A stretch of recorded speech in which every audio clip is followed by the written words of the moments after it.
ওম গুৰুদেৱ্যই নমঃ। আপোনাৰ খবৰ কুশল কামনাৰে আপোনালোকৰ মাজলৈ আহিছোঁ এটি প্ৰসংগৰে যে আমি মানৱে জন্মতে লগত কি লৈ আহোঁ আৰু মৃত্যুৰ সময়ত লগত কি লৈ যাওঁ। আপোনালোকে প্ৰত্যেকজন মানুহে জীৱনত এবাৰ নহয় এবাৰ কাৰোবাৰ মুখত হয়তো নিশ্চয় শুনিছে যে আমি জন্মতে লগত একো লৈ অহা নাই আৰু মৰিলেও লগত একো লৈ যাব নোৱাৰোঁ।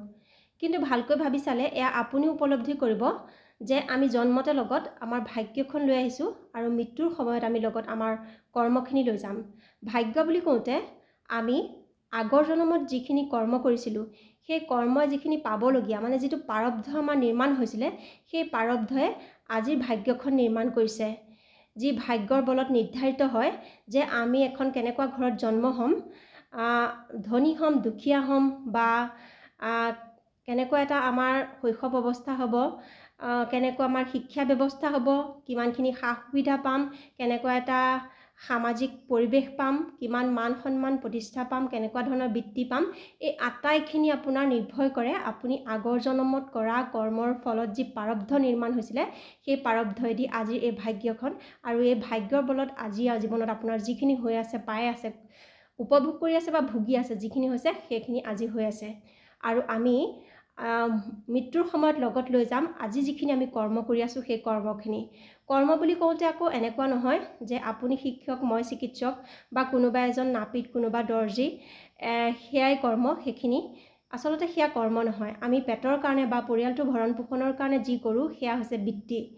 কৰ্ম বুলি কওঁতে আমি মানৱ জীৱনটো পোৱাৰ পাছত আমাৰ সন্মুখত যিবোৰ বস্তু আহে বা মানুহ সম্বন্ধ সম্পৰ্কৰ পৰা ধৰি প্ৰকৃতি, জীৱ জন্তু, আপুনি সামাজিক পৰিৱেশ, সামাজিক ব্যৱস্থা, এই আটাইখিনিৰ প্ৰতিয়ে এটা সৰু বস্তুৰ প্ৰতি আপোনাৰ কেনেকুৱা ধৰণৰ ধাৰণা, আপুনি কি ভূমিকা পালন কৰিছে বা নাই কৰা, এই আটাইখিনি হৈছে আপোনাৰ কৰ্ম।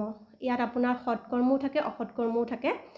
গতিকে আমি কৰিব পৰাৰ ভিতৰত এই কৰ্মখিনিয়ে আমাৰ আহিবলগীয়া জনমটোৰ ভাগ্যখন নিৰ্মাণ কৰে। যদি অতি ভাল কৰ্ম হয় হয়তো আপোনাৰ জন্ম নহ'বও পাৰে, আপোনাৰ হয়তো মুক্তিয়ে প্ৰাপ্তি হ'ব। আৰু যদিহে আপোনাৰ ভাল কৰ্ম তেনেহ'লে আপোনাৰ জন্ম হ'ব আৰু আপুনি আজি যিখিনি দুখ কষ্ট পাইছে সেইখিনি হয়তো অহা জন্মত নাপায়।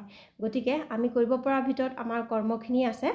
মনলৈ আহিল তাকে আপোনালোকৰ সৈতে শ্বেয়াৰ কৰিলোঁ যে আজিৰ পৰা যদি আপোনাক কোনোবাই কয় যে আমি লগত একো লৈ আহিব পৰা নাই আৰু লগত একো লৈ নাযাওঁ, থকা দিনকেইটাই যেনেকৈ মন যায় তেনেকৈ জীয়াই থাকোঁ দে, তেনেহ'লে আপুনি এষাৰ কথা নিজেও মনত কৰিব আৰু তেখেতকো ক'ব যে আমি জন্মতে লগত আমাৰ ভাগ্যখন লৈ আহিছোঁ আৰু মৃত্যুৰ সময়ত আমি আমাৰ কৰ্মখিনি লৈ যাম। গতিকে কৰ্ম কৰোঁতে সদায় সজাগ সচেতন হ'ব আৰু নিজক এবাৰ সুধিব যে সেই কৰ্মটো কৰা কিমান উচিত বা অনুচিত, তাৰ ফল কি হ'ব পাৰে।